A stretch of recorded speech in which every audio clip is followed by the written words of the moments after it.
With this week's video, I want to dig into your psoas.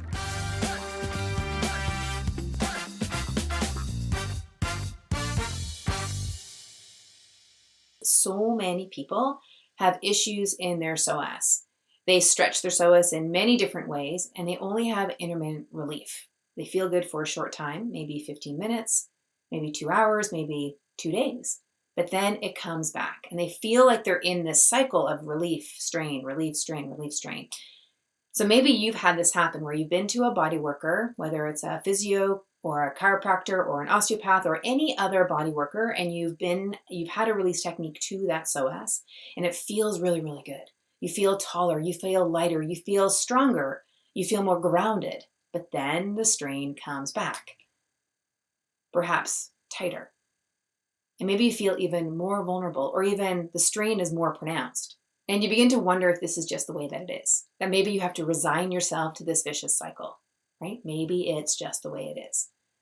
Maybe that's your psoas is just wonky, it's tight, it's misbehaving, maybe it's just not cooperating, maybe it's just bad. With this video, I want to cover one missing key piece that will enable you to have that release work that you're doing with your psoas last a whole lot longer. It doesn't matter what type or what system of release work that you are following. The point is how do you enable that release work to last for longer? Because the reality is, if your body has responded positively to the release work, it means your body can respond. You've demonstrated, your system has demonstrated, your mind, body, whole body system has demonstrated it can change. But now you just need to make that change last for longer. So how do you do that? That is what I want to dig in here.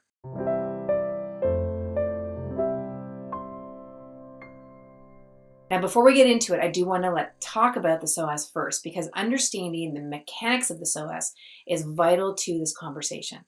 Now, you'll see from this picture here that the psoas muscle is a long, strong muscle, and it attaches from the 12th thoracic vertebrae and onto each individual vertebrae and then onto the leg bone or the femur.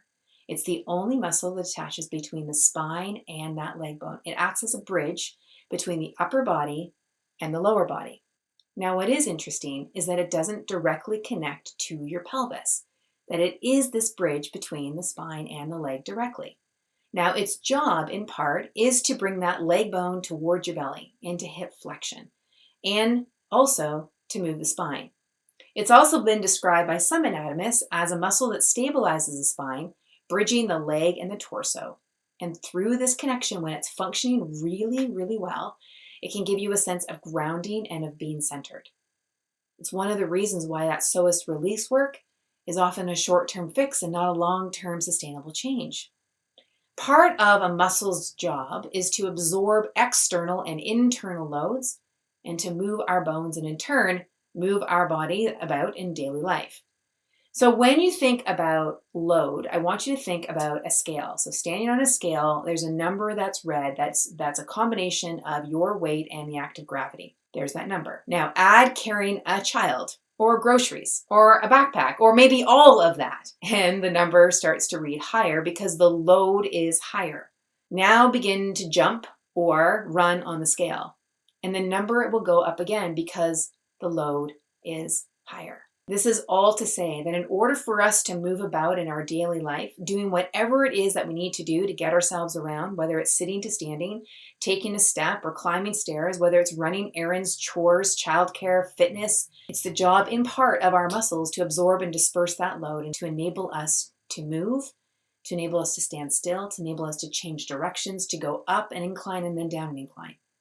And if your muscles, your psoas, does not have the capacity to do so, your ability to sustain loads, to absorb stresses, will be reduced. So then you might be asking, well, then isn't that where psoas release comes into play? Isn't it supposed to work? Isn't it supposed to release that tension and increase that capacity? But here's the but. The but is there's another wrinkle and a key reason into why psoas release work is often a short-term fix and not a long-term sustainable change. I want you to take your hands into a fist. Fist them really hard, right? And now if you start to kind of bang something, you'll notice that there's less room to absorb that load. Yeah? Okay, that's if it's really, really tight and there's a lot of tension. Now start to open up your hand and then feel as you open up that hand that sensation of that stiffness starting to dissipate a little bit. There might be some achiness in there. Now think about this with your psoas muscle. Your psoas muscle, remember, is a muscle that connects from your spine to your femur or your thigh bone. And when you are standing or when you are walking, hiking, or climbing stairs, it is absorbing and moving the load from your upper to your lower body. And if it's constricted or contracted or twisted or imbalanced, and it's not shifting the load as it could, your system will find alternative muscle strategies or compensation patterns in order to get the job done. So now you have your psoas release work and you have the relief. You've given a little bit more freedom to that psoas, but you still have those alternate muscle strategies, those compensation patterns, muscles doing work that they aren't supposed to. You still have the habitual memory of the psoas being in that more tension-filled or tight or imbalanced state. So in order for you to shift this, you need to shift the habitual patterning of that psoas, and you need to shift the patterning, that habitual patterning of those alternative or those compensatory muscle strategies. Otherwise, if those habitual patterning doesn't change, your psoas ability to absorb and dissipate that load, its ability to tolerate that load, its capacity won't change, and you're going to circle around in that vicious circle of strain, relief, and strain.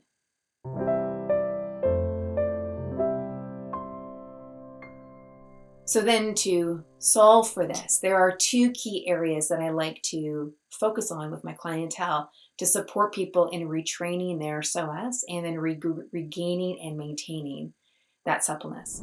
And the first one is to relax and to become aware. In the relax and become aware, you can actually go up to this particular link and you will find some sequences where you can explore this idea of relaxing and being aware. But the idea is that you need to be able to downregulate and become aware of those patterns because so many of those alternative muscle compensation patterns lie under our awareness. And if we don't come into a deeper level of awareness, we won't be able to figure out what those patterns are. So it starts by simply breathing and simply tuning in. The next place that I come to is the body, and specifically the shoulders and the hips. And the reason being is because the shoulders and the hips are the largest joints, and they tend to jump in for compensatory patterning to support the body in getting around from point A to point B. So if we can start to shift up some of what I call congestion in those areas, some of those compensatory patterns in those areas, we can free up a lot of our habitual patterning, and then that psoas can have longer and more sustainable change. Now, if you want to click on this particular link, you will find sequences for the shoulders, and up in here, a link for the hips that will really bring these ideas together, which will give more freedom to that area of your psoas. While we're here, I want you to consider your pelvis and thinking about your pelvis as a platform through which your leg bone moves. Now remember, the psoas muscle attaches to your leg, so if the pelvis is not really stable, if it's not highly functional, and that leg bone is moving inside of that structure, then that could impact the way that psoas functions. So if that pelvis isn't providing a good base of support, that leg bone might not move as well as it could. You can think about this in tree pose in yoga, right? So often that pelvis begins to move as we're going into tree pose. And if you simply take a moment as you move into tree pose, and instead of gripping through your pelvis or in through your abdomen, like notice if you're even doing that. Or if you're hyperextending through that standing leg knee, or gripping with your feet like a bird on a wire, right? Or holding yourself and gripping yourself. Those are all extraneous muscle patterns to try and stay balanced. Try moving into tree pose without that happening. Can you move into tree pose only as far as you really are moving that leg bone in the hip socket without all that extra compensatory patterning? And just see what happens. Notice what you notice. Same goes with your shoulder and your arm bone in your shoulder socket. So often as we bring that arm up overhead, the rib cage will start to move as well, and we start to flare through the ribs as we extend through our spine. And we'll often hear the cue when we see that happen of hold the ribs in. And then in that bracing pattern of holding those ribs in, we can create a lot of tension up in this particular area. And remember where the top part of that psoas attaches, right? T12, top lumbar vertebrae, with all that extraneous tension up there, that can actually impact the way that psoas functions. So increasing that tension in an attempt to brace and not move the rib cage can actually create more issues in and around the psoas. So can you simply move the arm bone in the shoulder socket without that extraneous bracing pattern. Now, you might not go as far. See, this is the part about awareness which really becomes important with this and your leg bone and your hip socket, is you're likely not going to move quite as far, and this is part of the awareness. But when you recognize that, now you're starting to get to the reality of what actually is contributing to the way that is that you're feeling. The next piece of this, which is also important, is when you do get that release work done the next time, notice where else in your body you're feeling more free. It might be in your pelvis or your pelvic floor, or in around your shoulder girdle, or up in your jaw. And when you notice that freedom there, and then you get into your movement practice, notice if you start to utilize those extraneous patterns. Maybe it's your jaw, maybe it's around your shoulder girdle, maybe it's around your pelvis. Notice that if you're using those, if you're tightening around those in order to get yourself moving. And that will give you more indication about what's contributing to why your psoas is doing what it's doing. And remember, if you've got the relief, if the relief techniques you're using are working, that's really, really good news. The key is now to help those habitual patterns to shift, those compensatory patterns to shift, so that you can have more long-term relief.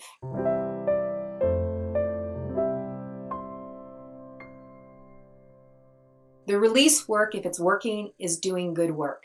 It's working for you. It means that your body can release. It means it can have this state. Now, if you want more sustainable gains, you're going to need to retrain your habitual patterns so that your psoas can actually do its job and grow its capacity for that job. It can return to being the champ at absorbing and dispersing loads from your upper body to your lower body and absorbing it from your lower body up to your upper body. And it can help the rest of your body do what it's meant to doing, so the muscles can all do what they're supposed to be and designed to do, and not having to compensate for the others. And when you do that, when you get the whole working more in an integral way, you will have more functional synergy. You'll have more clarity of mind, and you will feel better overall. And that straining, painful, tight, tension-filled pattern will start to fade away more and more and more. Now, if you have found this explanation really useful, do press that like button. Do press subscribe so you don't miss out on future videos that are coming out on a weekly basis. Share a comment below, ask me some questions. I'd be happy to help you out.